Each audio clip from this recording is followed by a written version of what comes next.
आराम से। क्या हुआ? तबीयत तो ठीक है ना तेरी? हाँ हाँ मेरी तबीयत ठीक है। तो फिर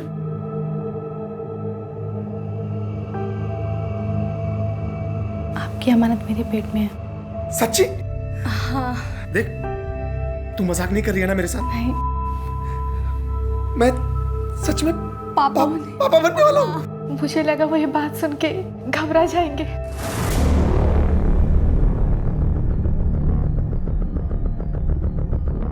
सात वर्ष झाले मैडम, कोई व्रत कोई उपवास नहीं छोड़ा मैंने। अब पता नहीं मैं माँ बन पाऊंगी भी या नहीं। तू ही इन सारी मुसीबत की जड़ है। तुझसे दूर गए बिना मेरा कुछ नहीं हो सकता, इसलिए जा रहा हूं।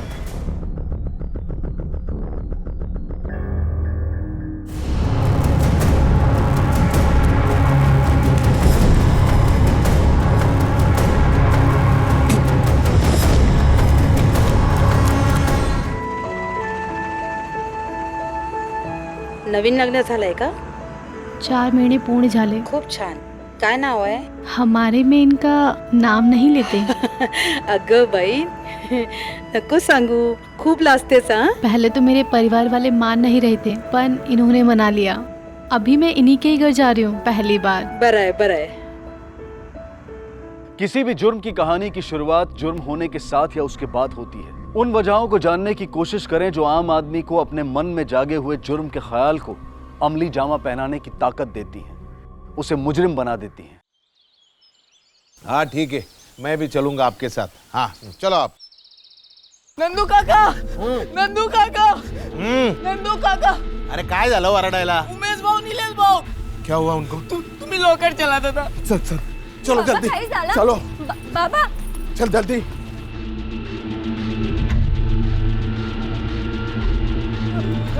उठना रे, उठो. अरे उठाओ इनको, उठाओ.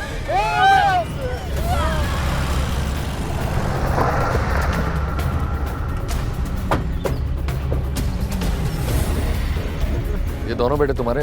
हाँ साहब, दोनों बेटे मेरे, और दोनों ही एक साथ. अरे देवा. क्या इनका? साहब खूब बड़ा है ना. क्या करते थे दोनों?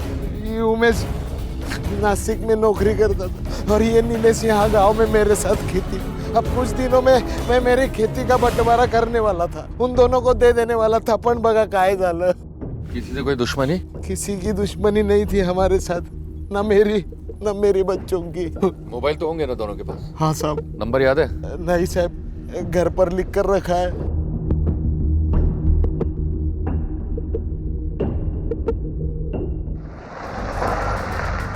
घर में नंदन और उसके इन दोनों के अलावा बड़े वाले की बहू नीता भी साथ में रहती साहब। बाप बेटों की उनके साथ बनती नहीं थी, आपस में लड़ते रहते थे। इसीलिए तो पिछले 1 साल से उमेश नासिक में पड़ा हुआ था। नंदन की घरवाली भी उन्हीं के साथ रहती है। सक्कू भाई, वो नंदन की भी का होना ना होना एक ही बात है। मामूली सा बुखार था, आज तक उठ नहीं पाई। बाप बेटों में जम नहीं रही थी। पिछले कुछ समय से मामला पंचायत तक आ गया। सरपंच जी, खेती और जमीन तो बढ़ाने के लिए होती है ना, और मेरे पास ऐसी कितनी जमीन है, अगर वही बेच दूं तो मेरे लिए इस गांव में बचेगा क्या? मतलब हम नहीं बचेंगे तो चलेगा, लेकिन खेती चाहिए इनको. खेती काय छातीवरती बांधून घेऊन जाणार काय तुम्ही? आता बोला. 2 साल हो गए, बारिश हुई नहीं. पण शेतातून तरी काय येतं आता आपल्याला? मेरी बात सुन ले. ये बेटे लोग जो बोलते हैं ना, वो करो. वो बोलते खेत बेचना है, बेच दो और उन्हें उनका हिस्सा दे दो. अगर आप लोगों को लगता है तो बेचो, ढूंढो खरीददार. पांडुरंग हरि वासुदेव हरि. काहे दादा, और कितना टाइम लगेगा? आधा घंटा और. जल्दी करिए दादा.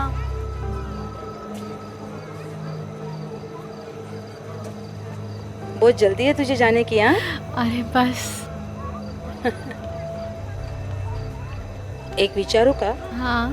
तेरे लगन को 4 महीना हुआ है और अभी तू पहली बार सासरे जा रही है, असं कसं? मेरे घर वालों की तरह भी इनके घर वाले हमारी लगन को तैयार नहीं थे। इनके घर से तो कोई भी नहीं आया हमारी लगन पे, और इसी बात पे इन्हें बहुत गुस्सा आ गया। बोले कि अब तो मैं तुम्हें जब भी उस घर में ले जाऊंगा जब तक कि सारे लोग आके तुमसे माफ़ी ना मांग लें।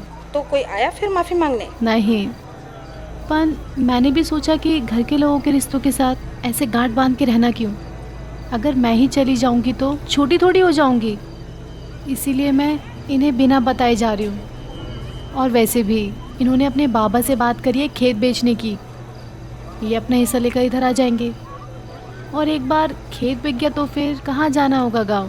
तो खेत बिक गया है या बिकना बाकी है? अभी नहीं। पन का है? चलो चलो भाई चलो।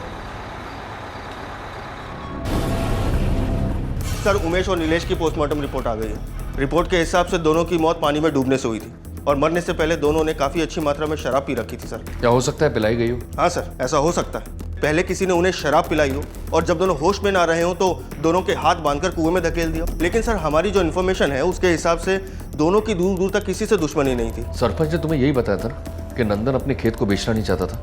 हाँ सर। हो सकता है यही कारण हो कि उसने अपने बेटों को मारा हो। लेकिन सर, एक बाप अपनी जमीन बचाने के लिए अपने 2 जवान बेटों का खून कर सकता है, क्योंकि जिस दौर में हम जी रहे हैं ना, वहां कुछ भी हो सकता है। बहुत झगड़े चल रहे थे तुम में और तुम्हारे बेटों में, आखिर वजह क्या थी? वो दोनों जमीन बेच के अपना अपना हिस्सा चाहते थे। देखा जमन है? साला इस घर में तो आदमी को 2 पढ़ाई का घर पे खाना भी नहीं मिलता है। पर इसमें मेरी क्या गलती? वो नीलेश भाऊ दासू भाऊ को लेकर आ गए थे, उन्होंने भी खाया इसलिए खाना कम पड़ गया। चुप। बस मैं मेरी क्या? एकदम चुप। खबरदार, उसके ऊपर हाथ उठाया तो तेरी बीबी है ना। ये तेरा क्या रोज का नाटक चल रहा है रे? मेरी लुगाई है, मैं चाहे जो करेगा। आपको क्या लेना देना इससे? कितनी बार बोला है ये घर बेचो, जमीन बेचो, मेरे हिस्से का पैसा दो और छुट्टा करो, लेकिन नहीं, आपको तो मरने के बाद इसे छाती पर लेकर जाना है। तेरा दिमाग सटक गया है क्या रे? अरे घुमा फिरा के जमीन पर आता है। वो जमीन मैं बेचने वाला नहीं हूँ, मरने के बाद छाती पे लेके जाऊंगा। क्या करेगा तू? काय करना रे तू? नहीं, काय करना? काय करना? उनको अपना धंधा करना था साहब, लेकिन उस जमीन पे मेरा बहुत लगाव था, इसलिए वो जमीन मैं बेचना नहीं चाहता था और उसी वजह से मुझे ये रास्ता निकाला तुमने अपनी जमीन बचाने का। आपको लगता है मैंने मेरे बेटों को मारा? क्या बोलता है साहब तू भी? भला एक बाप अपने बेटे को क्यों मारेगा, वो भी जमीन के लिए? इस नंदन पर नजर रखो। जी सर।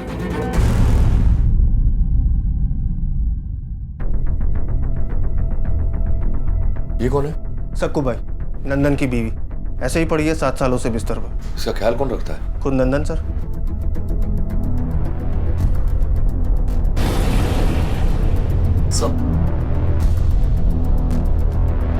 सर, किसी सुरेश बड़वे का प्रिस्क्रिप्शन लग रहा है, जिससे सक्कू भाई का इलाज चल रहा है। इसी गांव का लगता है सर। चल तो सकती नहीं है, तो इलाज कैसे चल रहा है? डॉक्टर बड़वे खुद आके इसका इलाज करते हैं, हफ्ते में 2 दिन।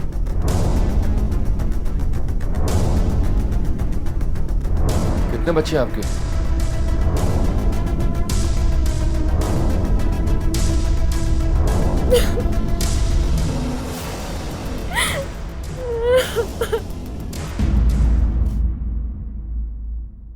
अब उसको बच्चा क्यों नहीं हो रहा ये मेरे को कैसे पता होगा साहब, लेकिन हाँ, वो बेचारी बहुत कोशिश करती थी कि उसकी गोद भरे, इसलिए वो उमेश को रोज टोचन देती थी। चले कुटे?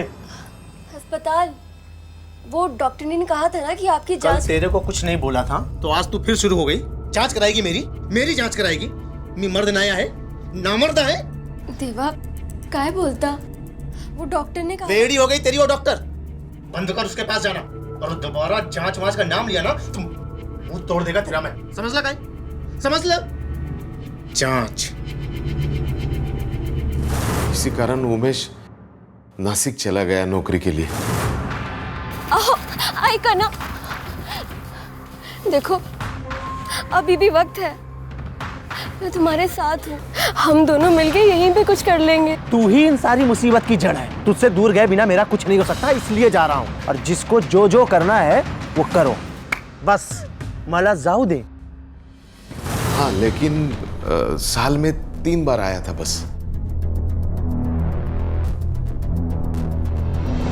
नीता उमेश काले का इलाज आप ही कर रही हैं? नीता? जी हाँ। क्या हुआ? आपने ऐसे क्यों रेक किया उसको लेकर? पागलपन इंस्पेक्टर। इलाज तो तब होगा ना जब प्रॉब्लम पता चलेगा।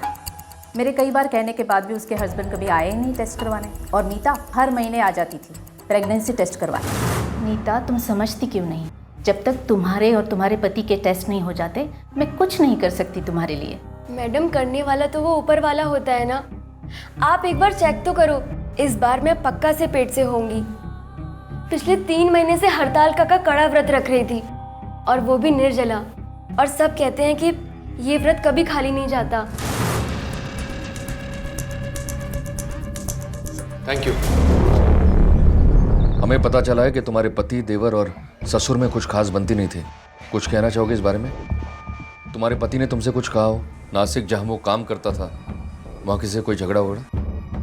उन दोनों को आखिरी बार तुमने कब देखा था? नंदन कहाँ है? वो बाहर है।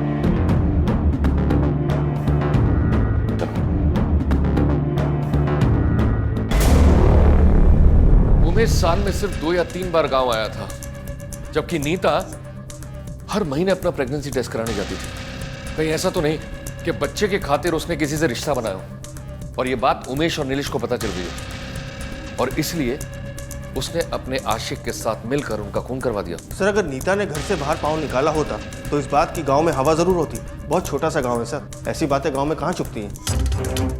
ऐसा भी हो सकता है कि बाहर से कोई अंदर आया हो। एक काम करो कुलकर्णी, नीता के घर में पिछले 1 साल में कौन रेगुलर आता जाता था उसके बारे में पता करो। Yes sir.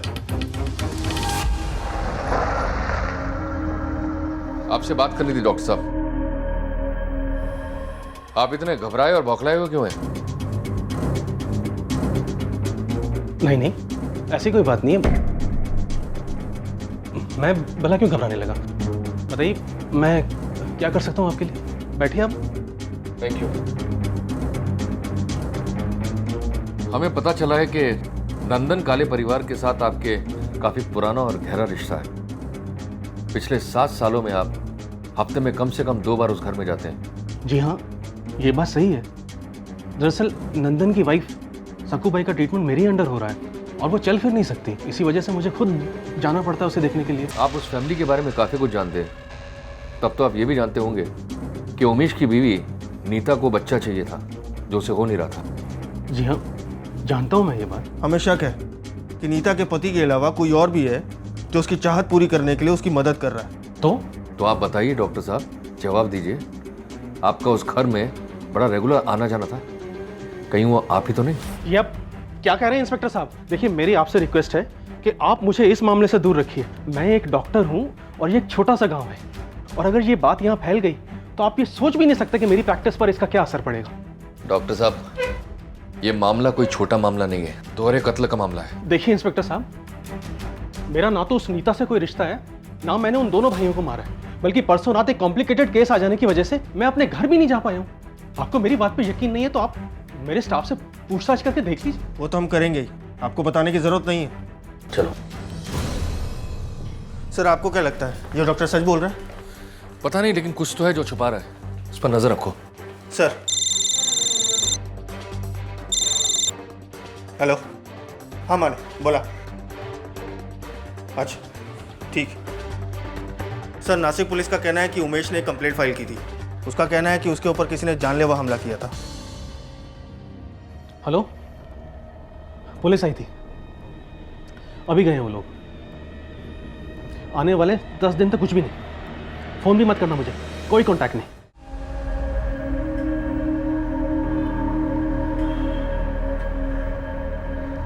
भाऊ, आपको उनका घर पता है? आधा घंटे बाद दूसरी बस आएगी, उसमें बैठ के चली जाना, समझ ली ना? पर भाऊ,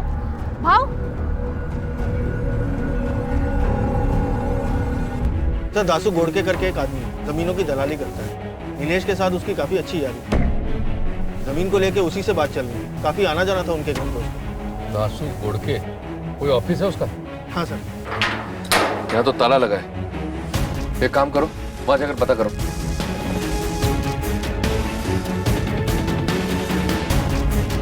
ऑफिस वाले कह रहे हैं कि ये दुकान परसों से बंद है। फोन नंबर और घर का पता ले लिया है। गुड, चलो।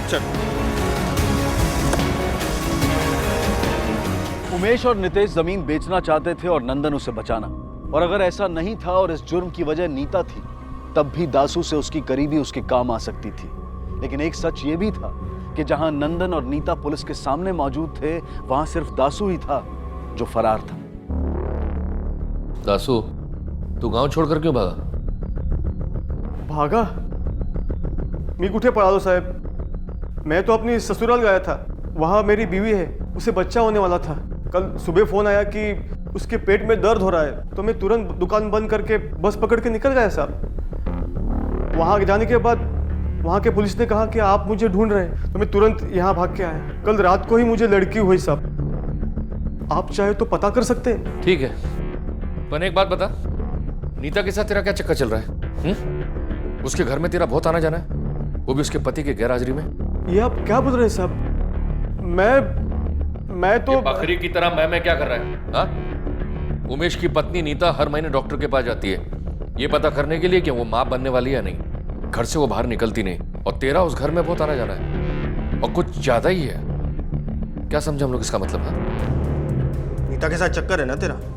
हाँ, घर आता जाता है तू उसके, और ये चक्कर उमेश को पता चल गया, इसलिए तूने उसको मार दिया, साथ में अपने दोस्त नीलेश को भी। क्या किया तूने उसके साथ? अकेले मारा या नीता भी साथ में थी तेरे? मैंने मारो नीलेश और उमेश को। मेरा रिश्ता था नीता के साथ। ये आप क्या बोल रहे हैं साहब? खाली एक दिन हुआ है साहब मुझे बच्ची होके। उसकी कसम खा के बोलता हूँ साहब, ये सब झूठ है। नीता मेरी बहन की तरह थी साहब। हर भाई बीच के दिन वो मुझे राखी बांधती थी। कोई अपने बहन के साथ रिश्ता बनाता है क्या साहब? और अपने बहन के आदमी को कोई मारता है क्या साहब? मुझे तो यहाँ के पता चला कि उमेश और नीलेश नहीं रहे।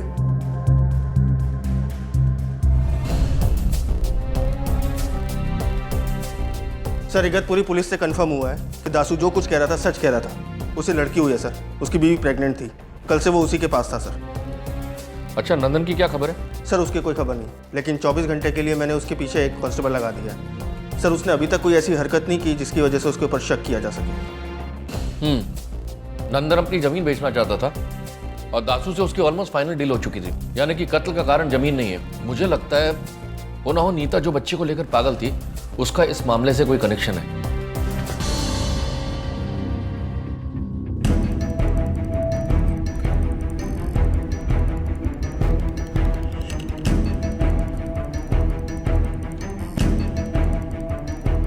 उमेश पर नासिक में हमला हुआ, हो सकता है कि उसके कत्ल के तार नासिक में जुड़े हों। लेकिन सर, उमेश के साथ नीलेश का भी कत्ल हुआ, जो कि कभी नासिक गया ही नहीं।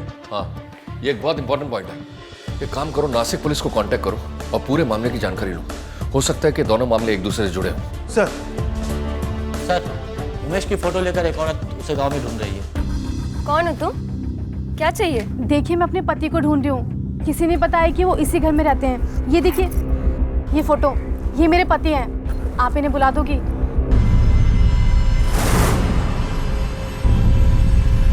क्या बोली तू? तेरा पति? जी हाँ, ये मेरे पति। चुप कर! मेरा पति है ये। अरे 7 साल हो चुके हैं हमारे शादी को, और तू बोल रही है तू पत्नी है? ये मेरे पति है। 4 महीने हो गए मेरी शादी को। प्लीज आप इन्हें बुला दीजिए। एक हफ्ते से घर नहीं लौटे, इसलिए मैं देखने को आई हूँ। तू नहीं मानने वाली थी। रुक, तुझे अभी बता। देखिए, मैं सच बोल रही हूँ। तू बीच में मत बोल। मैं बीच में बोलूंगा? वो क्या बोलना चाहती है वो सुन तो सही। बोल बेटी, बोल। देखिए, मैं सच बोल रही हूँ। ये मेरे पति हैं। हमारी शादी हो चुकी है। झूठ नहीं बोल रही। बोल उसको। कैसा लग रहे? यही औरत है वो सर।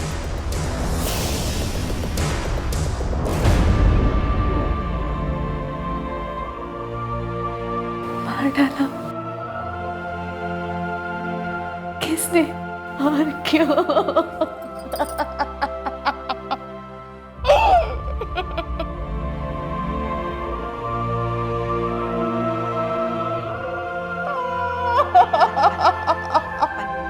हम भी वो पता करने की कोशिश कर रहे हैं। आपकी उमेश से शादी कब हुई थी? 4 महीने पहले मेरा लगन हुआ था। इन्होंने मुझे बताया नहीं था कि इनका एक और भी लगन हो चुका है। अब तो मेरी कोख में इनका बच्चा भी है। मैं अपने घर वालों से क्या कहूंगी? आपकी मुलाकात कब और कैसे हुई थी?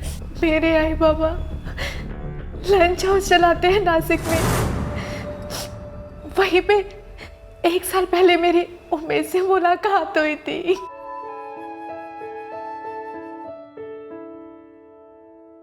आराम से। क्या हुआ? तबीयत तो ठीक है ना तेरी? हाँ हाँ, मेरी तबीयत ठीक है। तो फिर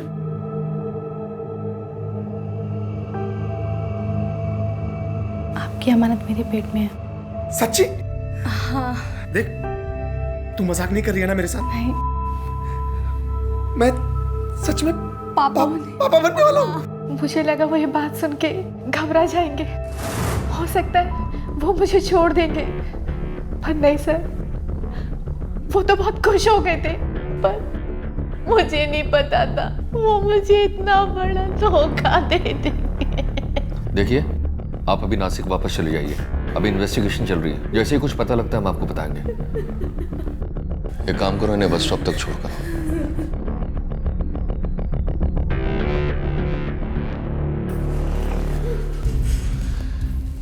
कुलकर्णी सर, इस सारिका के पीछे कांस्टेबल लगा दो। हो सकता है कि पूरे कांड के पीछे इसका हाथ हो। Okay sir.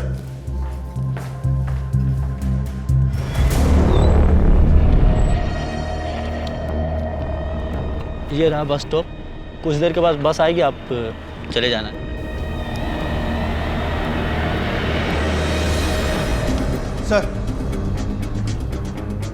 सर कंफर्म हो गया कि डॉक्टर बड़वे का इन हत्याओं से कोई लेना देना नहीं है, लेकिन वो जो दवाइयाँ अपने मरीजों को देता है वो सबकी सब नकली हैं। इसका मतलब सक्कूबाई की जो हालत है वो इन्हीं दवाइयों का असर है।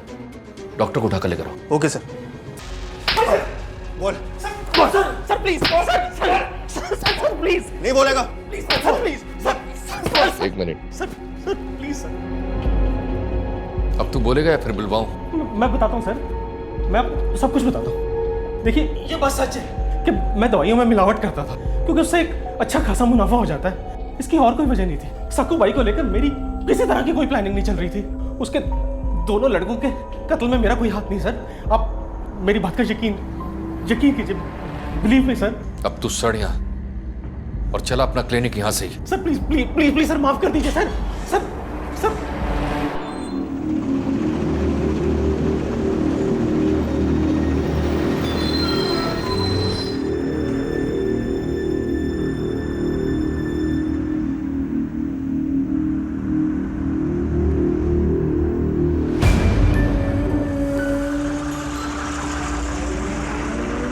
पुलिस थाने गया था तेरे बारे में पूछताछ करने के लिए। एक हवलदार ने मुझे बताया कि सच में उमेश ने तेरे साथ शादी की है और तेरी कोख में उमेश का बच्चा पल रहा है। चल बेटी चल, अपने घर चल। मेरा बच्चा उमेश नहीं रहा तो क्या हुआ, लेकिन उसका बच्चा तेरी कोख में पल रहा है ना। बेटी चल, अपने घर चल। ला चल।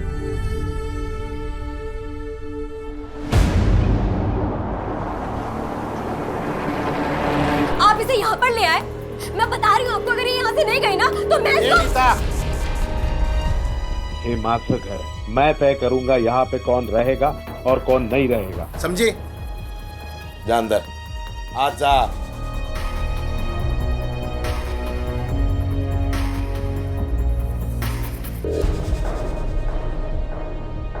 देखो, हम जानते हैं तुम्हारा जाति मामला है, इससे हमारा कोई लेना देना नहीं है। हमें खबर मिली थी कि तुम इसे यहाँ लेकर आए हो, इसके साथ कुछ गलत ना हो, बस हम ये देखने आए थे। एक बात और, डॉक्टर बड़वे को हमने नकली दवाइयों का धंधा करते हुए पकड़ा है।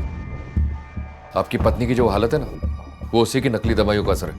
काय सांगताय साहब? डॉक्टर बड़वे? हाँ, और ये मोबाइल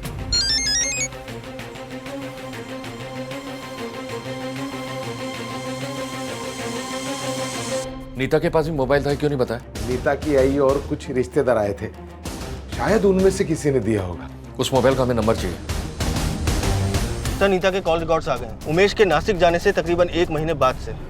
सर, इस नंबर से कुछ नंबर्स पे बात होती थी। एक तो उसकी माँ का है, बाकी कुछ रिश्तेदारों के।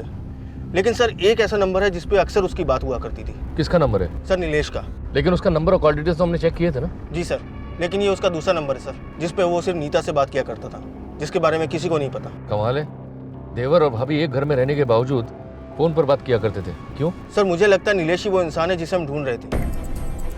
नीता के साथ जिसका संबंध था शायद वो नीलेश ही हो। और एक ही घर में एक ही छत के नीचे रहने के बावजूद नंदन को उनके रिश्ते के बारे में पता ना हो, ऐसा हो नहीं सकता। दोनों को उठाकर लेकर आओ। Okay sir.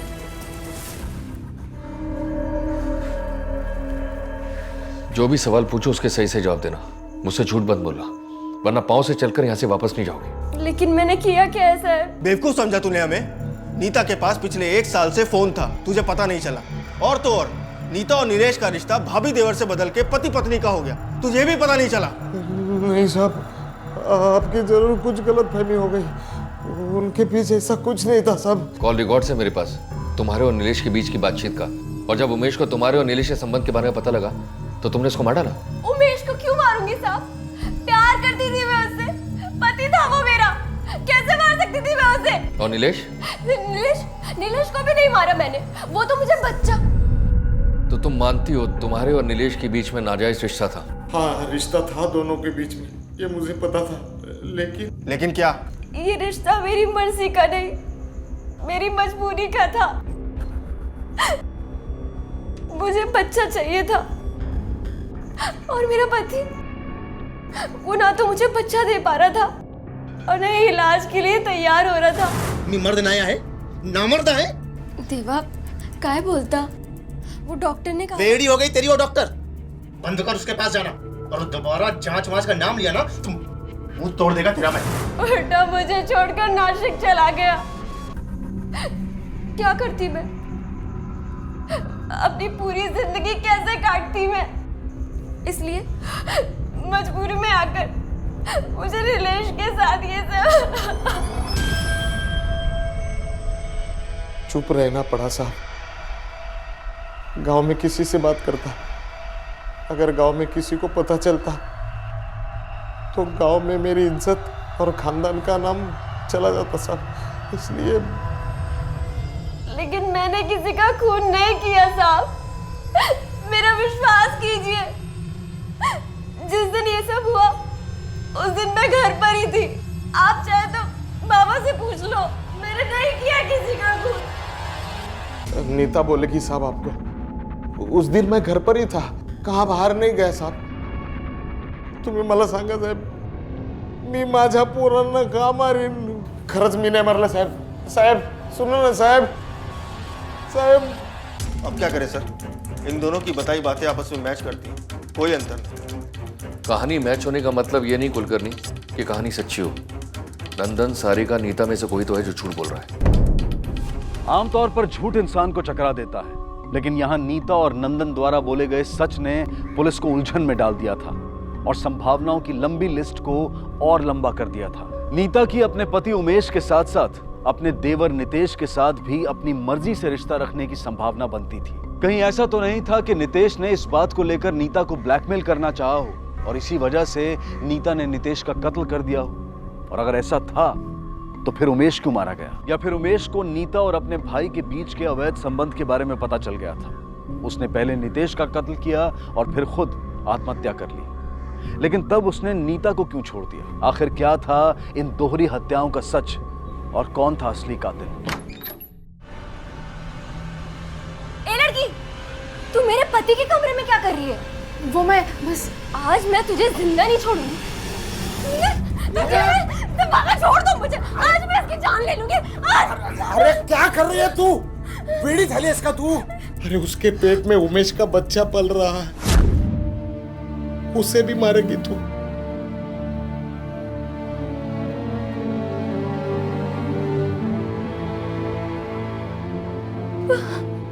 खोटा बोलते बाबा। नहीं, ऐसा नहीं हो सकता, ऐसा नहीं हो सकता बाबा, ऐसा नहीं हो सकता बाबा।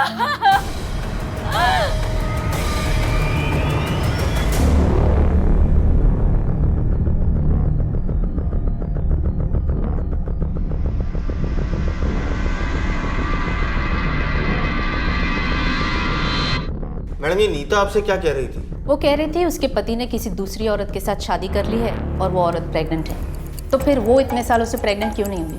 मैंने इससे कहा, इससे मतलब एक ही निकलता है कि कमी उसके पति में नहीं बल्कि उसमें है। इनफैक्ट मैंने उससे कहा भी था कि एटलीस्ट वो टेस्ट करवा ले, लेकिन वो तो जिद पर अड़ी थी कि जो भी टेस्ट करवाएगी अपने पति के साथ ही करवाएगी।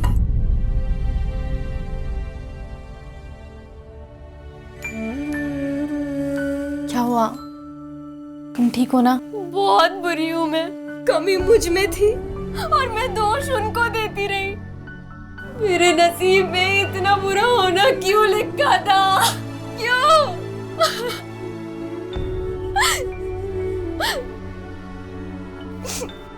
इनका बच्चा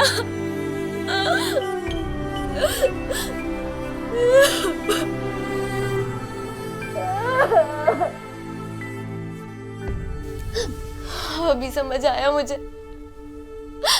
वो मुझे क्यों छोड़ना चाहते थे।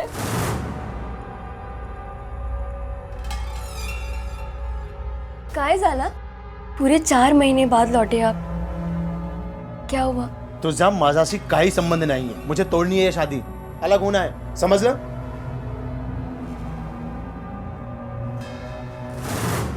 इसका मतलब उन्होंने मुझे धोखा नहीं दिया। वो तुम्हें छोड़ के पूरी तरह से मेरे पास आना चाहते थे। मुझे माफ कर देना।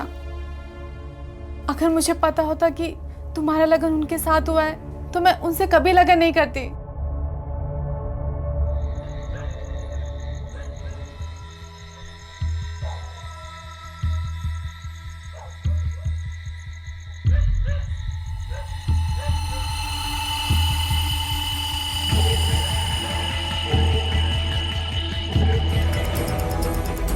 इस पूरे गांव में सारिका को से 2 ही लोग जानते थे और उन्हीं 2 के पास वजह थी इस मारने की। अरे हे काय करता है साहब? हाँ, वो मेरी बहू थी, उसके कोख में उमेश का बच्चा पल रहा था और आप मेरे ही घर पे धाड़ मार रहे हो। अंदर चेक करो। अरे साहब ऐका ना, साहब ऐका ना।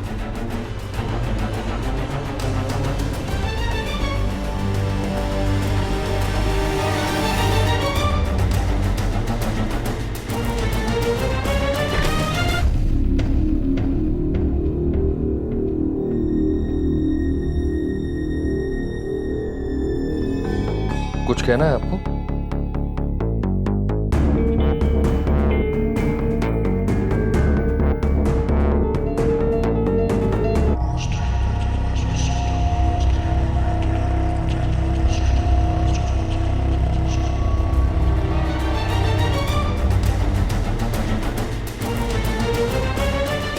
उसकी कोख में बच्चा था, वो भी तुम्हारे पति का। ये बात तुमसे बर्दाश्त नहीं हुई, इसलिए तुमने उसे मार दिया। नहीं साहब, नहीं, झूठ नहीं बोलूंगी साहब। शुरू में बहुत जलन हुई मुझे। मेरा मन भी किया कि मैं उसे मार दूं, लेकिन जब मुझे पता चला कि कमी मुझ में ही थी तो सारी नाराजगी दूर हो गई उससे।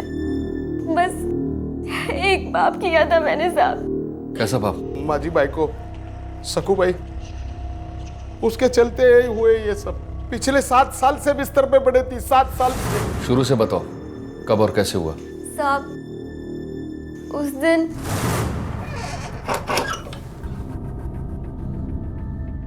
बाबा। अरे नहीं, रहने दो।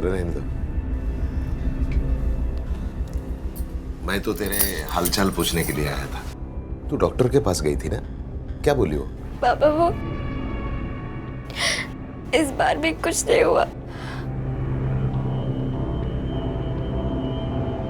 इसमें गलती तुम्हारी नहीं है, दोष मेरे बेटे का है। शायद उसके बस की बात ही नहीं। किसी औरत को बच्चा ना होना उसका अधूरापन है, और मैं तुम्हें ऐसे अधूरा नहीं देख सकता।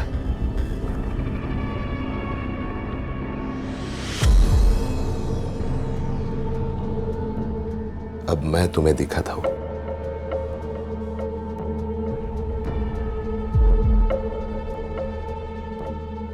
कैसे कुछ नहीं होता। अब देखना, बहुत जल्द तेरी गोदी में बच्चा होगा, वो भी लड़का। पापा, देखना तुम। बहुत शर्म आती थी साहब, लेकिन भूख होती है ना साहब, बहुत बुरी होती है साहब। भले ही वो भूख पेट की रहो, शरीर की रहो, जब लगती है ना तो सामने कुछ नहीं दिखता, कुछ नहीं। नासिक में जो उमेश पर अटैक हुआ था वो तो नहीं करवाया था ना? वो उमेश नीता को बोला कि मेरे को तेरे साथ नहीं रहने का, मैं तेरे को तेरी माँ के पास छोड़ेगा, नासिक चला जाएगा। मैं नहीं चाहता था साहब नीता मेरे से दूर जाए, इसलिए मैं नासिक गया। और बुढ़ा बोलता है कि मैं मरेगा तो मैं जमीन को छाती पे लेके जाएगा। मर ले छाती पे।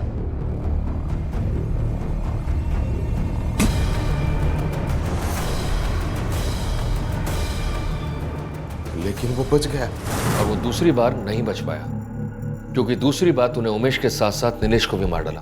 और अपने बेटों को मारने का पाप वो किस मजबूरी में किया? नीता को बच्चा देने की उम्मीद लगाए मैंने उससे रिश्ता जोड़ा था। फिर कुछ महीने गए, कुछ भी नहीं हुआ।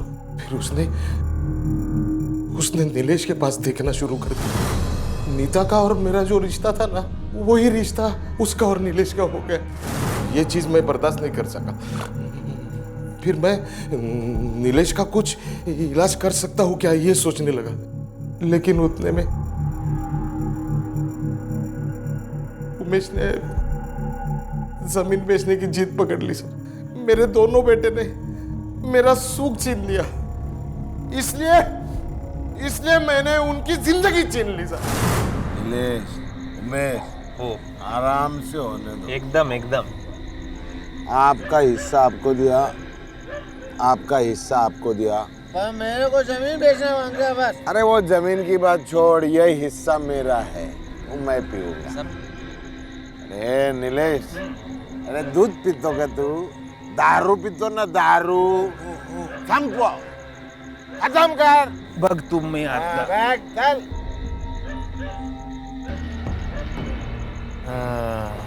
थोड़ा आराम कर, आराम करे, आराम आराम आराम आराम।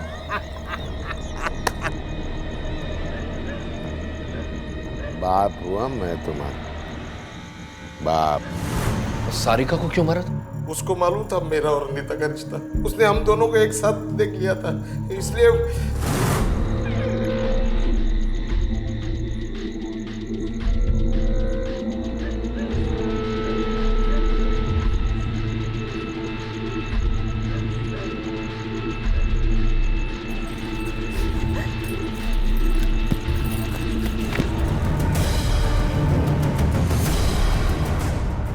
अब तू सारे सुख इधर ही भोग।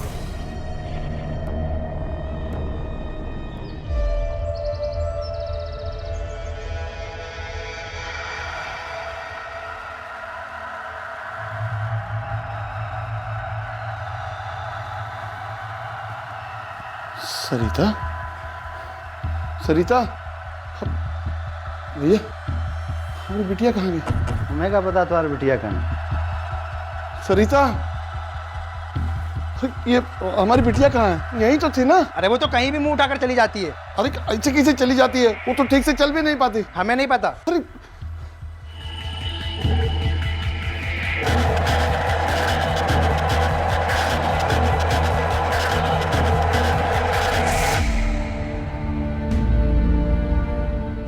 सरिता, यहाँ क्या कर काटा वाटा सब तो फिक्र ना, हम निकालते हैं तुमको। यहाँ कहाँ से तू चली आ? रुक जा बेटी, दुख रहा है पेट दुख रहा है बेटी। आज आज संभाल। यहाँ कहाँ है तू चली आई अस्पताल से?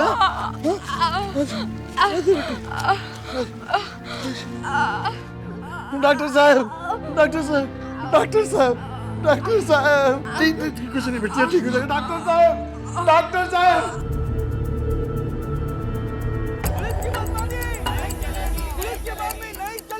बाहर शोर कैसा है, जरा देखो। बाहर गांव के लोग इकट्ठा हुए हैं सरिता केस को लेकर और धरना प्रदर्शन भी कर रहे हैं। आओ देखते हैं।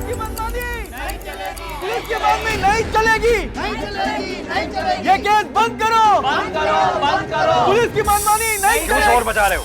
साहब, हम वो सरिता के केस के बारे में बात करने आए हैं। हाँ तो उसकी तहकीकात चल रही है। ये तो मालूम है साहब, यही कह रहे हैं हम, काहे कर रही है सब। क्या मतलब? काहे उस पगली के लिए पूरे गांव को परेशान कर रही है पुलिस अबे। और साहब हमारी फैक्ट्री से भी 2 मजदूरों को ले गए, हमको डबल काम करना पड़ रहा है, ऊपर से नुकसान भी बहुत हो रहा है। 2 दिन पहले हमको घर से उठा लाए वो। हाँ साहब, हम लोग बहुत परेशान हो गए।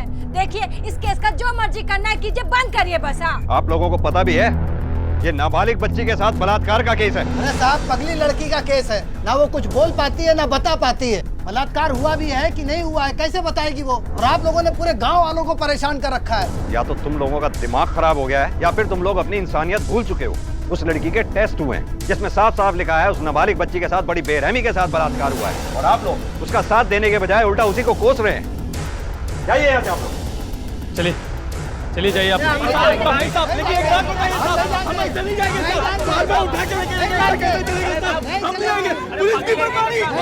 उत्तर प्रदेश में बसा यह गांव इसारी, जहां एक मानसिक रूप से विकलांग 14 साल की बच्ची के साथ बलात्कार हुआ। लेकिन गांव वाले अपराधियों को पकड़ने की बजाय पुलिस पर इस बात के लिए दबाव डाल रहे थे कि इस केस को बंद कर दिया जाए। आखिर क्यों? गलती किसकी थी? उस मानसिक रूप से विकलांग बच्ची की या उन लोगों की जिन्होंने उसके साथ बलात्कार किया, या फिर इन गांव वालों की जो पुलिस की पूछताछ की परेशानियों से बचने के लिए बलात्कारियों को नजरअंदाज करने को भी तैयार थे। ले खाना खा।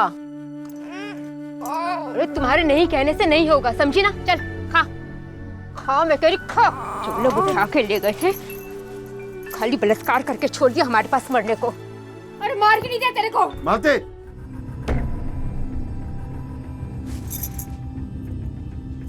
पगला गए हो का? हाँ? कहाँ ना चला बकरी? हाँ हम पगला गए हैं। अरे इस लड़की ने शराब कर दिया हमारी जिंदगी को। अनाज वाले ने अनाज देने से मना कर दिया। सारे गांव वालों से दुश्मनी हो गई हमारी। बढ़ती भी नहीं है ये।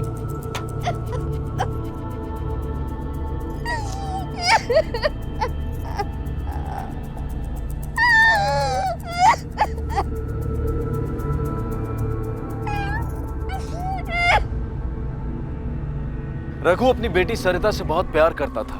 सच तो यह है कि सरिता के पैदा होने के कुछ ही महीनों बाद जब यह पता चला कि उसकी दिमागी हालत ठीक नहीं है, तो उसे किसी सरकारी पागल खाने में छोड़ देने के विकल्प के बारे में सोचा ही नहीं गया, बल्कि उसे लाड प्यार से पालने की जिम्मेदारी उठाई। बाप के लाड और माँ की देखभाल में पलते हुए सरिता 14 साल की हो गई। लेकिन उस शाम अपनी ही धुन में गुम सरिता खेल ही खेल में अपने घर से थोड़ा दूर निकल गई थी। सरिता! जब बहुत देर तक सरिता नहीं दिखी तो रघु उसे ढूंढने निकला, और जब सरिता मिली तो रघु की आंखें फटी रह गईं। उसे जैसे तैसे अपनी गोद में उठाकर वो हॉस्पिटल की तरफ भागा, पर हॉस्पिटल में उसकी हालत देखने के बाद डॉक्टर्स ने उसे एडमिट करने से मना कर दिया। रघु की मिन्नतों का उन पर कोई असर नहीं हुआ और उन्होंने साफ कह दिया कि इस शहर के हॉस्पिटल ले जाओ या फिर किसी पागल खाने। अपनी बच्ची को मालती के पास छोड़कर रघु पुलिस स्टेशन की तरफ भागा। पुलिस की दखलंदाजी के बाद हॉस्पिटल ने सरिता को एडमिट किया। पुलिस ने अपना सामाजिक दायित्व तो निभा दिया, लेकिन अब उनके सामने एक ऐसा केस था जिसे हल करना आसान नहीं था, क्योंकि ना तो कोई गवाह था और ना ही बलात्कार की शिकार सरिता दिमागी रूप से कुछ भी बताने में सक्षम थी कि उसके साथ ये घिनौना अपराध करने वाले कौन थे और कितने थे। तितली पकड़ने जाना है ना, तो खाना खाना पड़ेगा। ले ले ले ले। अरे खाओ खाओ खाओ खाओ खाओ।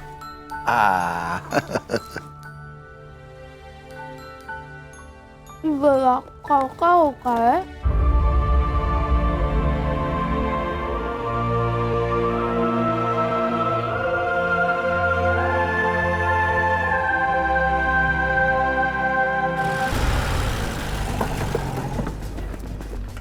सरिता से बात कर सकते हैं?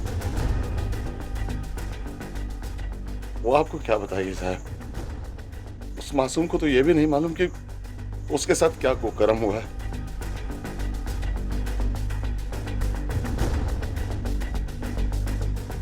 बेटा, क्या आप हमें बता सकते हो कि आपके साथ वहाँ पर क्या हुआ था? पेट के नीचे दर्द होता है। उन लोगों ने आपको मारा था? मारा था? अच्छा ये बताओ, कितने बुरे लोग थे वहाँ पर? कितने लोग थे मतलब? पूछिए। मदद कीजिए। 1 2 1 2 गिनती सिखाए थे ना बेटा। 1 2 3 1 2 3। सर लगता है एक या फिर 2 से ज्यादा लोग। का मतलब 3-4 लोग।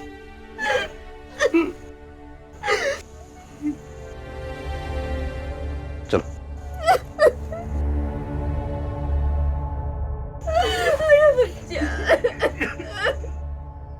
किसी भी भाषा में ऐसा कोई शब्द नहीं है जो बलात्कार की शिकार किसी महिला के दर्द को, उसकी लाचारी, उसकी बेबसी को पूरी तरह से बयां कर पाए। और यहां तो एक ऐसी लड़की के साथ बलात्कार हुआ था जो अपनी मानसिक अवस्था की वजह से वैसे ही अपनी भावनाओं को दर्शाने में असमर्थ थी। पुलिस को शक था कि सरिता के साथ हुए इस दुष्कर्म में 1 से ज्यादा लोग शामिल हो सकते हैं, लेकिन वो कौन हैं और कितने हैं, इस बात की पुष्टि करने का अभी उनके पास कोई रास्ता नहीं था। साथ ही इस बलात्कार की असली वजह का भी अभी तक पता नहीं चल पाया था। क्या मुजरिमों ने यह जुर्म सिर्फ अपनी हवस मिटाने के लिए किया था या फिर इसके पीछे कोई और वजह थी, मसलन पुरानी दुश्मनी या रंजिश, या फिर अतीत में इस लड़की या इसके परिवार से हुई कोई ऐसी गलती जिसका बदला इस तरह से लिया गया था। इन मुजरिमों तक पहुंचने के लिए इस जुर्म की वजह तक पहुंचना बहुत जरूरी था और जांच दल इसके लिए प्रतिबद्ध था। सर उस दिन मोर्चे पे जो औरत सबसे ज्यादा बोल रही थी, उसका रघु से जमीन को लेके कुछ विवाद चल रहा है। देखिए इस केस का जो मर्जी करना है कीजिए, बंद करिए बस। हाँ साहब, आप 3 बार लगातार हमसे पूछ चुके हैं। हमको जितना मालूम था हम बता चुके हैं। अब आगे क्या बताइए, बताइए। आप लोगों की रघु से क्या दुश्मनी चल रही है? अरे उसकी औकात क्या है हमारे सामने साहब? अरे ऐसे लोगों से दुश्मनी नहीं, नफरत होती, नफरत। एक बात बताइए, उस शाम आप कहाँ थे जब सरिता के साथ ये हादसा हुआ? इंस्पेक्टर साहब, आप 10 बार भी पूछेंगे ना तो हमारा बयान बदलेगा नहीं। सच यही है कि हम घर में थे, सो रहे थे। किसी ऐसे शख्स को जानते हैं आप लोग जिस पे आपको शक हो या फिर कोई विकृत मानसिकता का आदमी हो? एक आदमी को हम जानते हैं, अपनी बेटी को बचा चुके हैं उससे।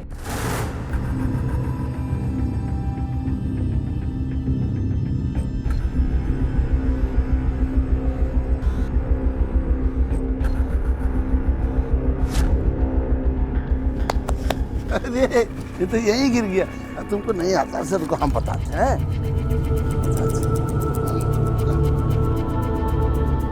लाओ हम बताते हैं। इसको जो है ना, इसको ऐसे पकड़ो, ऐसे पकड़ो, अप्पू को ऐसे, अप्पू के ना।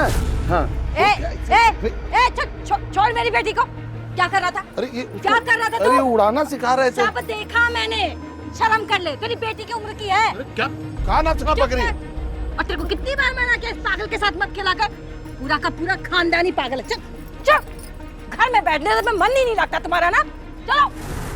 आपको पता है आप क्या इल्जाम लगा रही हैं? हम एकदम होश हवास में हैं और एकदम सच बोल रहे हैं। हमें तो ये भी लगता है कि उस पगली के साथ कुछ दुष्कर्म नहीं हुआ है, और अगर कुछ हुआ है ना इंस्पेक्टर साहब, तो उसका बाप जिम्मेदार है उसके लिए। आओ योगेश। सर आपको क्या लगता है इस औरत के कहने में कुछ सच्चाई हो सकती है?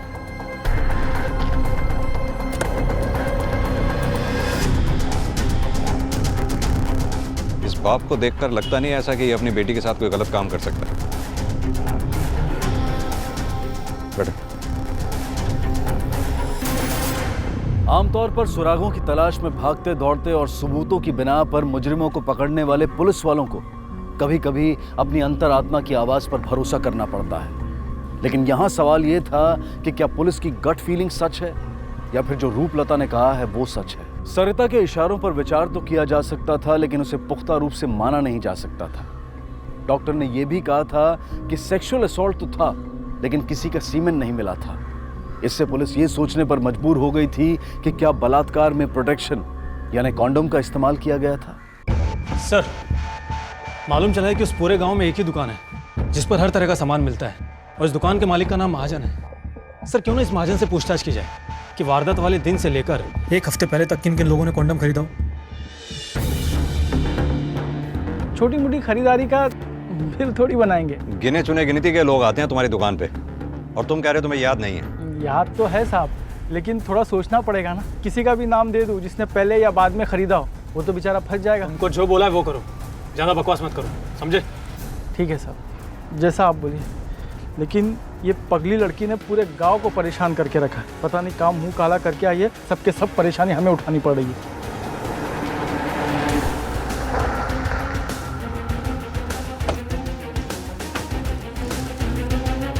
सर इस जगह को कई बार देख चुके हैं। आई नो, पर कभी कभी चीजें नजर से चूक जाती हैं और ये बात भी पक्की है कि सबूत हमें वारदात की जगह से ही मिल सकता है। हाँ, रघु ने कहा था कि सरिता उसे यहाँ बेहोश पड़ी मिली थी, लेकिन ये भी मुमकिन है कि वारदात यहाँ ना होकर के कहीं और हुई हो।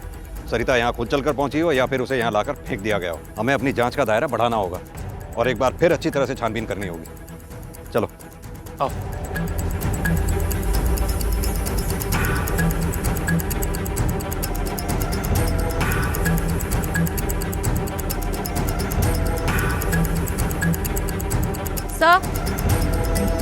Sir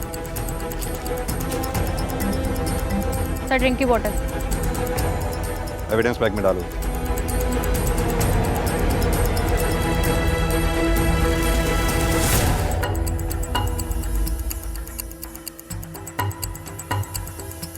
sir! हाँ योगेश। सर ये दुपट्टा मिला है और ये चप्पल, और ये देखिए सर ब्लड के सैंपल भी। आसपास और ध्यान से देखो, जरूर कुछ ना कुछ और मिलेगा।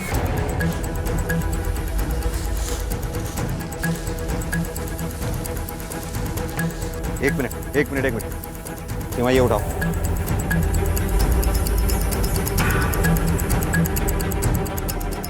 ये तो ब्रांड वही है जो हमें वहां मिला था। जी सर।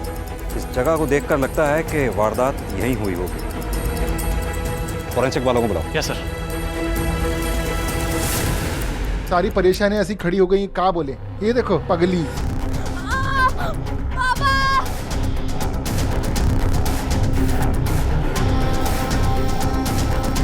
देखो देखो देखो इसकी। रुक जा। अरे पकड़ के रखना इसको, पागल कहेगी, मार देगी किसी दिन। कीचड़ में पत्थर मारेगी तो कीचड़ हम पे ही उड़ेगा ना।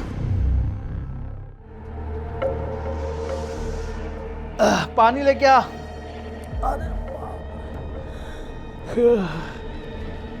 सोच रहे हैं कि कल शहर जाके बड़ा पुलिस स्टेशन में कंप्लेंट कर देंगे। काहे?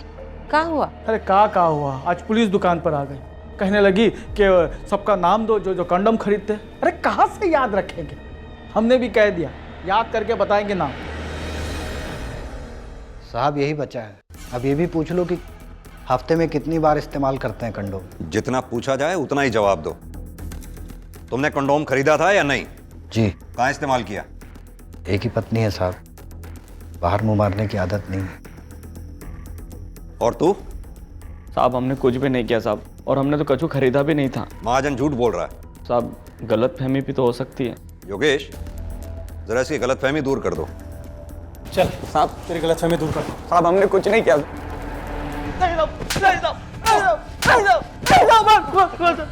बताता हूँ साहब, मैंने खरीदा था सब पर अपने लिए नहीं। तो फिर किसके लिए खरीदा था?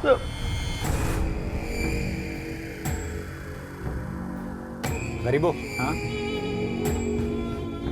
फटाफट लेता। कहाँ साहब? सुरक्षा कवच। जी साहब। चल।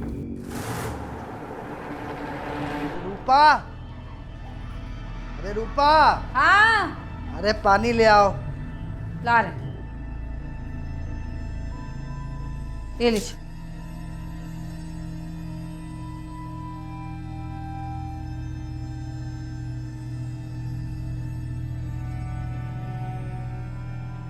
पुलिस वाले अब काहे बुलाए थे आपको? अरे पगला गए साले,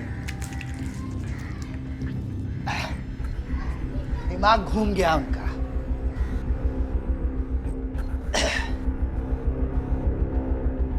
एक बात बताइए, अगर आप कंडोम खरीदी तो इस्तेमाल कहाँ किए थे?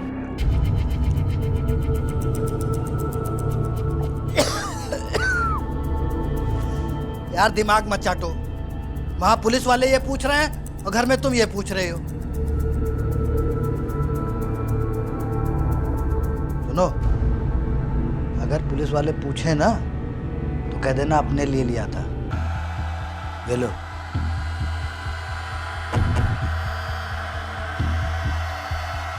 अपने लिए? सर, क्राइम सीन से जो विस्की की बोतल मिलने पर हमें मालूम चला है उस ब्रांड को 2 लोग यूज करते हैं पूरे गांव में। एक तो बलिया साड़ी फैक्ट्री का मालिक रजत और दूसरा दुहारू, जिसकी दुश्मनी रघु से है। और सर, ऐसा भी पता चला है कि रजत एक रात में 3 से 4 बोतल उड़ा देता है। एक काम करो, इस दुआरू को बुलवाओ, तब तक हम चल के इस रजत की जन्म कुंडली निकलवाते हैं। आओ।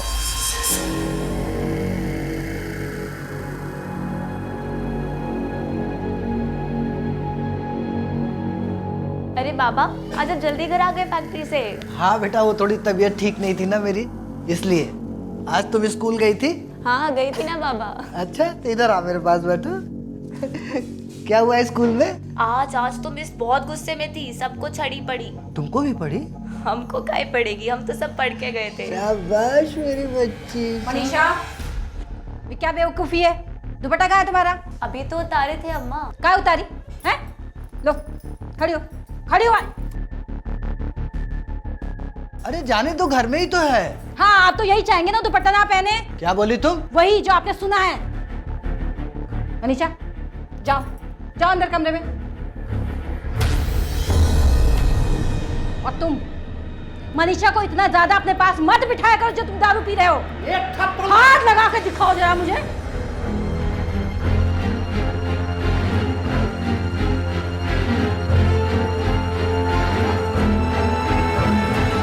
सर, गरीबों ने जो भी कहा है वो सच है। सर, हमारा एक दोस्त है जयंत, वो शहर में रहता है और उसका गेस्ट हाउस भी है। तो हमें जब भी मौका मिलता है हम उसके गेस्ट हाउस चले जाते हैं। और फिर क्या?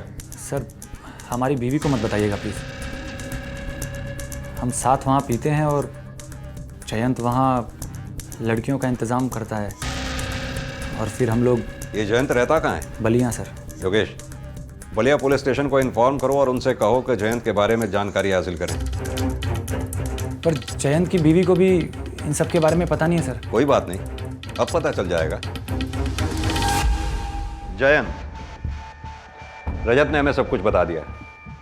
अब तुम हमें बताओ कि माजरा है क्या? मैं सच कह रहा हूँ साहब, उस दिन हम लोग मेरे गेस्ट हाउस पे ही थे। वहाँ पे शराब पी रहे थे और फिर 2 लड़कियाँ बुलाई थी उनके साथ। ठीक है, जाओ। योगेश। Yes sir. उस इलाके में जाके उन 2 लड़कियों के बारे में मालूम करो, पता करो कि ये जो कह रहा है सही है या गलत। Okay sir.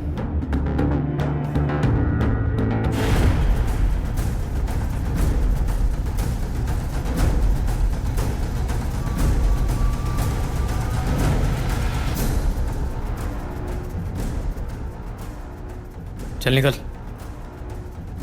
निकल। पूजा। सर, मैंने पता किया है, उन दोनों प्रोस्टिट्यूट के बयान के हिसाब से ये दोनों जयंत के गेस्ट हाउस में थे। जयंत और रजत के बयान में कोई फर्क नहीं था। ये आखिरी 2 जो शक के घेरे में थे, इनके पास मौका वारदात पर ना होने की भी वजह थी। यहाँ दुहारू से भी पूछताछ की गई और उसने भी माना कि वो भी उसी ब्रांड की शराब पीता था, मगर उसके पास खरीदी हुई बॉटल्स तक मौजूद थी। उसकी पत्नी ने भी लेडी कांस्टेबल के सामने ये बयान दिया कि उसकी और दुहारू की सेक्स लाइफ अब भी एक्टिव थी। रूपलता झूठ बोल रही थी, पर यह झूठ वो अपने पति को बचाने के लिए बोल रही थी, कुछ छिपाने के लिए, या फिर अपने आप को शर्म से बचाने के लिए बोल रही थी। ये जानना आसान नहीं था। एक नाबालिग लड़की का बलात्कार हुआ था, लेकिन पुलिस की लाख कोशिशों के बावजूद भी ना तो कोई गवाह मिला था और ना ही कोई गुनहगार। और तभी एक ऐसा हादसा हुआ जिससे पूरा गांव कांप उठा।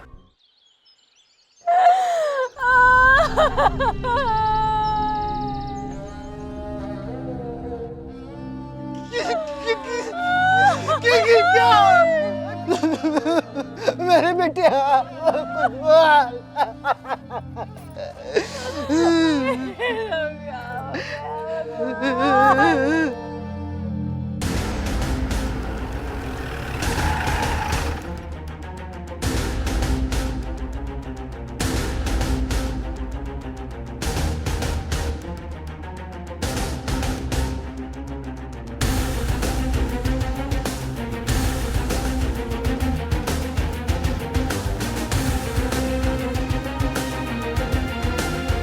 तुम लोग आसपास देखो, कुछ मिलता है क्या?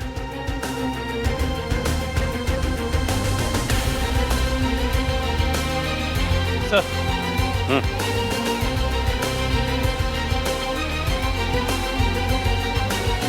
यही सबूत हमें सरिता के क्राइम स्पॉट से भी मिले थे।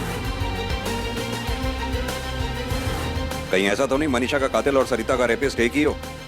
या फिर यह भी हो सकता है कि कोई सबूत यहां रख के किसी को फंसाना चाह रहा हो?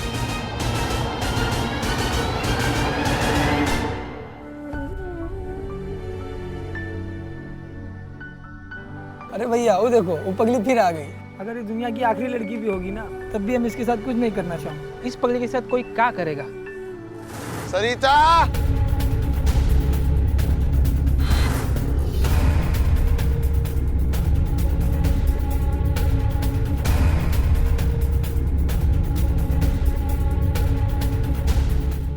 एक, वो, तीन। इसका मतलब 3-4 लोग।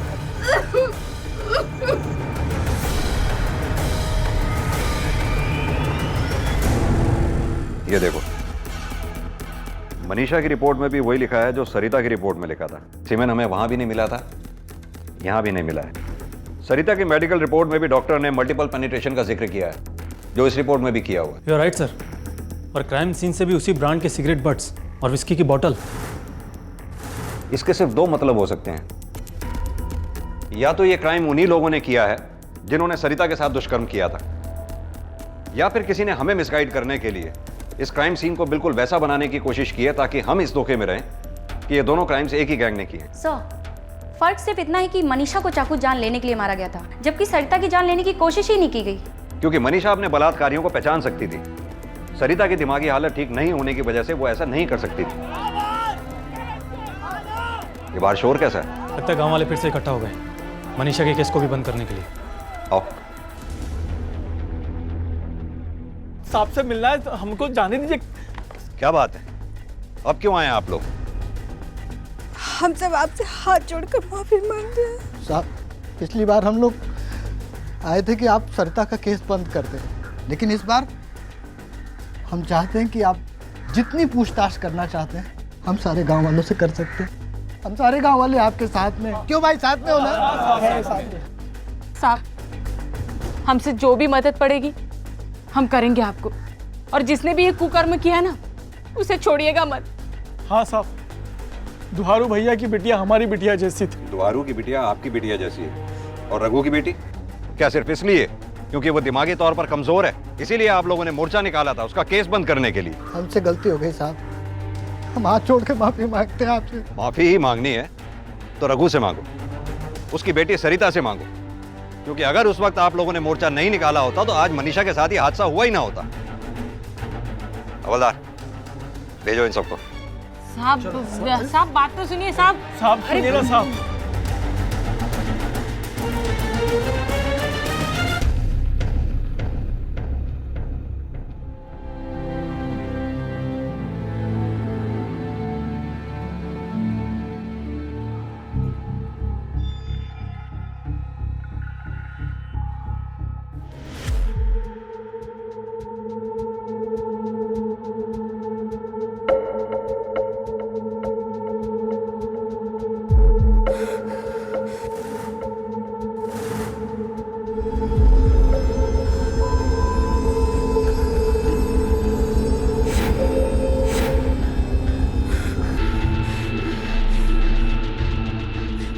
क्या हुआ बेटी?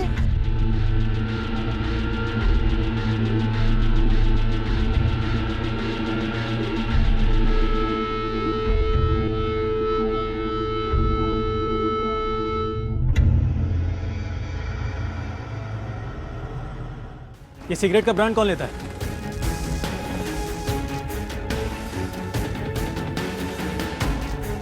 क्या है ना साहब, ये ब्रांड थोड़ा महंगा है ना, इसको शहर से मंगवाना पड़ता है। अच्छे से खरीदता कौन है? इस ब्रांड को अक्सर रजत साहब मंगवाते हैं। चाहते क्या हैं आप लोग? और किस केस की तहकीकात कर रहे हैं? सरिता के रेप की या फिर मनीषा के मर्डर की? तुमसे जितना पूछा जाए उतना जवाब दो। देखिए सर, अब हम आपके किसी भी सवाल का कोई जवाब नहीं देंगे। पहले ही उस पगली के चक्कर में आप हमसे बहुत सवाल जवाब कर चुके हैं। हमको ये प्रूव करना पड़ रहा है कि कहाँ थे हम। मतलब पूरे गांव में हम ही आपको बलात्कारी लग रहे हैं का? और बाद में फिर हमको प्रूव करना पड़ेगा कि मनीषा के मर्डर के वक्त कहाँ थे हम। एक बात बताइए हमको, ये लड़कियों को अकेला घर से बाहर काहे निकले देते हैं? कि इनके साथ कुछ हो जाए? बिना दुपट्टा के इतना मटक मटक के चलेंगी तो यही होगा ना? रजत जी, अगर आपकी अम्मा बिना दुपट्टा के घूमेगी तो आपका मन डोल जाएगा। रजत जी, वो बच्चियां थी, देखिए इसे, अपनी पूजा को देखिए एक बार, इसके साथ कुछ होगा तो। उस शाम हम ऑफिस में ही थे सर। अरे यार तुम भी ना, एक बार फंस गए तो क्या हर बार फंस जाएंगे? यार बहुत मन कर रहा है। जी मैं करवाता हूँ, जल्दी करवाता हूँ। क्या चल रहा था? कुछ नहीं, एक लास्ट ऑर्डर था, वही ले रहा था। आप हमें मंदिर ले जाने वाले थे रजत जी, फिर से भूल गए ना तुम? अरे मेरे तो ध्यान से निकल गया। चलो फटाफट चलते हैं। चल। उस दिन ये हमें मंदिर लेके गए थे, हमें पूजा में थोड़ा टाइम लग गया, उसके बाद इन्होंने मुझे घर छोड़ दिया मंदिर से। कितने बजे घर छोड़ा था इन्होंने आपका? करीब 4:30-5 बजे। मनीषा के साथ भी जो हादसा हुआ वो करीब 5:30 बजे ही हुआ था। आप इन्हें घर छोड़कर कहाँ गए थे? सर मैं वापस फैक्ट्री गया था कुछ पैसे निकालने के लिए, वो अगले दिन मुझे बैंक में जमा कराने थे। अगर आपको मुझ पर यकीन नहीं है तो आप वॉचमैन से पूछ सकते हैं। हमें जिससे पूछना होगा हम पूछ लेंगे, तुम बस ये ध्यान रखो कि तुम जो कह रहे हो वो सच हो। सर मैं बिल्कुल सही कह रहा हूँ, आप मेरा भरोसा कर सकते हैं। आप सच बताइए मुझे, इन सब में आपका कोई हाथ तो नहीं है ना?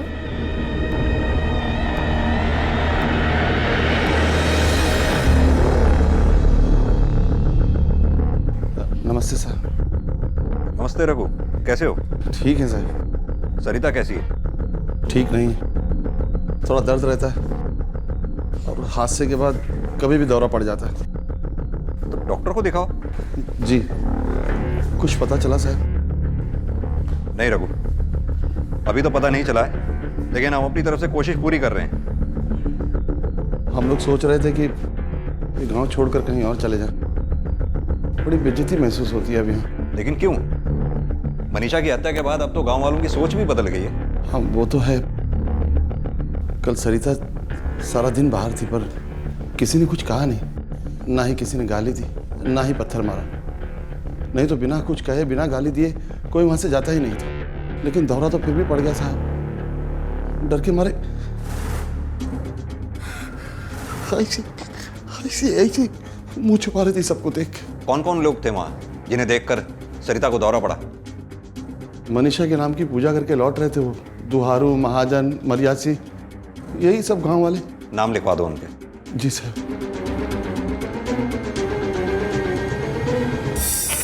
रघु, ये मनीषा का जब बलात्कार और खून हुआ उस वक्त तुम कहाँ थे? मालती की तबीयत ठीक नहीं थी और हम बिटिया के साथ बाहर गए थे। ठीक है, तुम नाम लिखवा दो और जाओ। जी सर।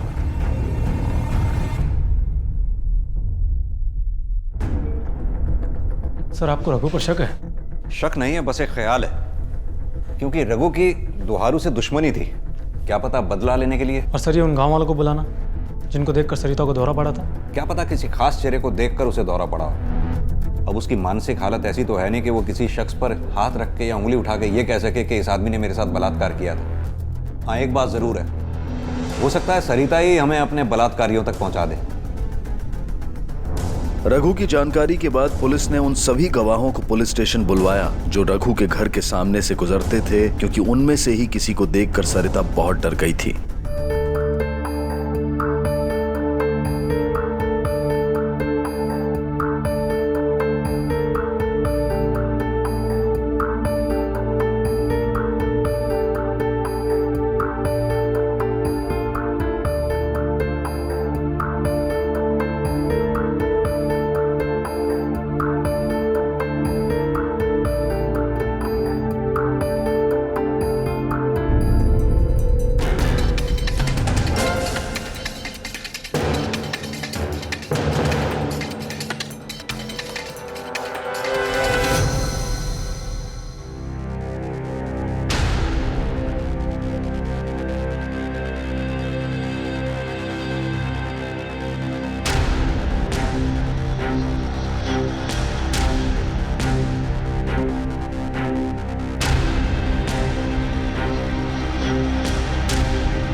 कसम से अम्मा कसम कुछ नहीं किया। बताते हैं सब बताते हैं साहब। लेकिन हम अकेले नहीं थे साहब, और हमारा कोनो इरादा भी नहीं था। हम तो शाम को अपने घर की तरफ जा रहे थे। सुनिए, ये गरीबों कहाँ पर है? वो वहाँ पर है। रुक जा गरीबों, रुक जा।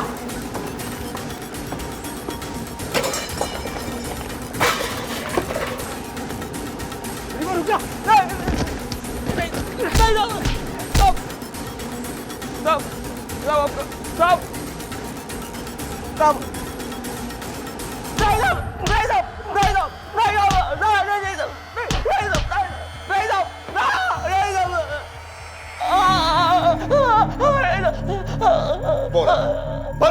बताता हूँ साहब, मर्यादा सही करा था साहब।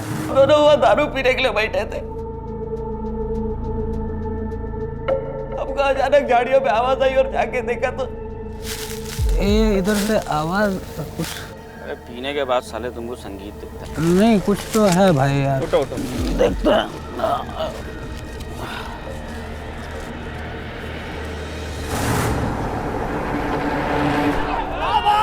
साहब मेरी बात सुनिए साहब।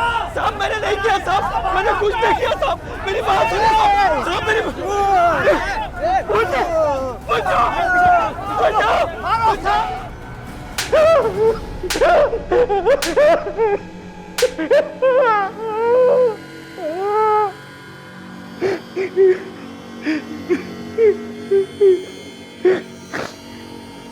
बता, बोल। साहब मेरा दिमाग खराब हो गया था साहब, पगला गया था। एक कॉन्डम देना। हाँ ले, ऐश कर। सारी दुनिया ऐश कर रही है और हम कंडम बेच रहे हैं।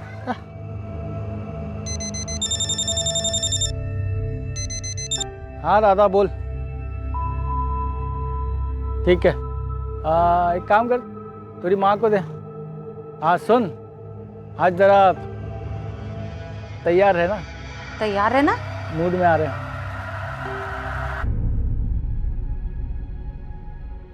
आज सलाह मान जाए, हम भी थोड़ा ऐश करेंगे। अरे हमारा कॉन्डम कहाँ गया?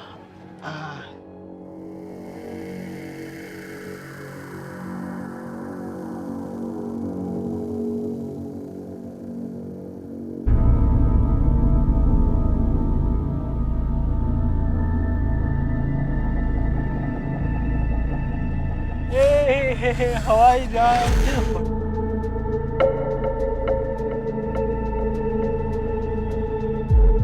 भैया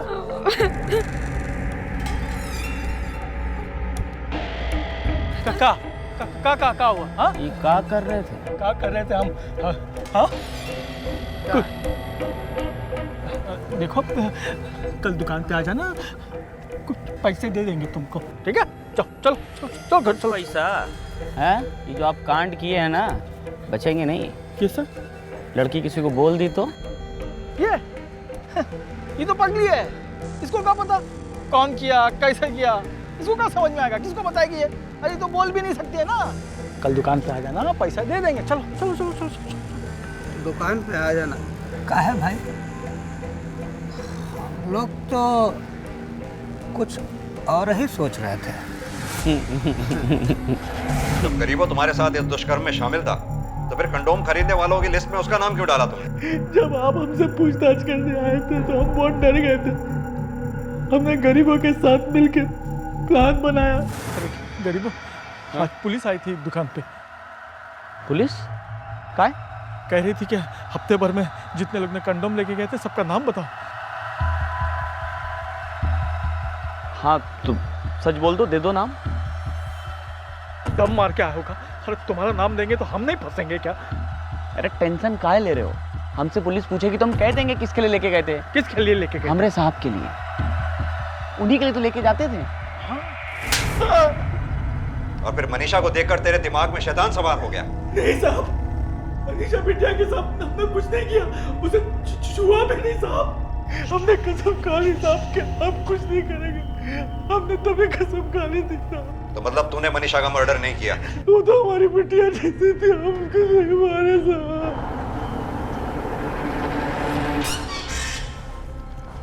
इन तीनों में से कोई ना कोई एक जरूर झूठ बोल रहा है। और सर वो विस्की की बोतल और सिगरेट रजत यूज करता है।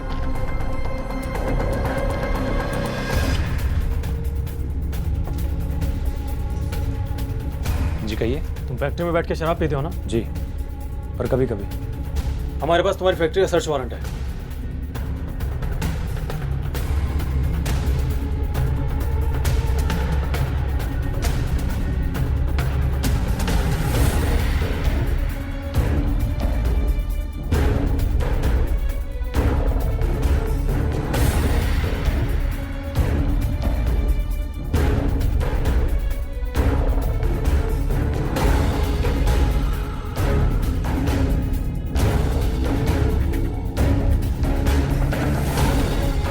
चाकू किसका है? यही है ना वो चाकू जिससे तुम लोगों ने मनीषा का कत्ल किया? बोलो। साहब हमने इसको बहुत मना किया था कि मारो मत, लेकिन इसने हमारी एक भी नहीं सुनी। और जब मनीषा कुएं से पानी भर के घर पे जा रही थी तब हम लोगों की नजर उस पर पड़ी। अरे यार मनीषा, कहाँ जा रही हो? अरे चाचा पानी लेने आए थे, अभी घर जा रहे हैं। अरे तो यहाँ से कहाँ घर जा रही हो? वहाँ चलो, छोटा रास्ता है, आ जाओ। अरे पर यहाँ से थोड़ी कोई रास्ता है। इनसे पूछ लो, बताओ। हाँ इधर बहुत छोटा रास्ता है, हम तो रोज जाते हैं। अरे घर इधर है तो रास्ता यहाँ से कैसे होगा? वो गली नजर आ रही, सीधे घर की तरफ। अरे चाचा क्या बोल रहे हो? यहाँ से थोड़ी। अरे चाचा अरे हम रोज जाते हैं। क्या बोल रहे हैं? तब हमको ख्याल आया कि इस सरिता की तरह पगली तो है नहीं, हम लोगों के बारे में सबको कहीं बता ना दे, तो उस जगह पे रजत साहब का दारू की बोतल और सिगरेट वहीं पे डाल दी जिससे कि शक उन पे जाए। माफ कर दो साहब। चल चल। तुम लोग जितने होशियार बनते हो ना उतने हो नहीं, क्योंकि जुर्म की तो फितरत ही है, करने वाले को भी नहीं बख्शता वो। माफ कर दीजिए, माफ कर दीजिए। इस सामाजिक भेदभाव की वजह से एक ऐसी बच्ची की जान गई जिसका कोई दोष नहीं था। अगर गरीबों और मरियासी जैसे दरिंदों की गलती है तो गलती पूरे गांव की भी है। अगर सरिता की मानसिक स्थिति की वजह से उसका बहिष्कार कर अपने बच्चों के साथ ना खेलने देने की बजाय अगर उसे अपनाया होता, उसे प्यार दिया होता, तो महाजन जैसे दरिंदों की हिम्मत ही नहीं होती उस पर हाथ डालने की। जरूरत है सोच को बदलने की, बहिष्कार करने की नहीं, अपनाने की। इसी विचार के साथ अब मैं अनूप सोनी आपसे विदा लेता हूं। फिर मुलाकात होगी अगले एपिसोड में एक और चौंका देने वाले केस के साथ। तब तक अपना और अपने परिवार का ख्याल रखें और देखते रहें क्राइम पेट्रोल डायल 100। सबक एक को सीख हम सबको। जय हिंद। क्राइम पेट्रोल के और भी दिलचस्प कहानी देखने के लिए हमारे चैनल को सब्सक्राइब करें और बेल आइकॉन दबाना न भूलें।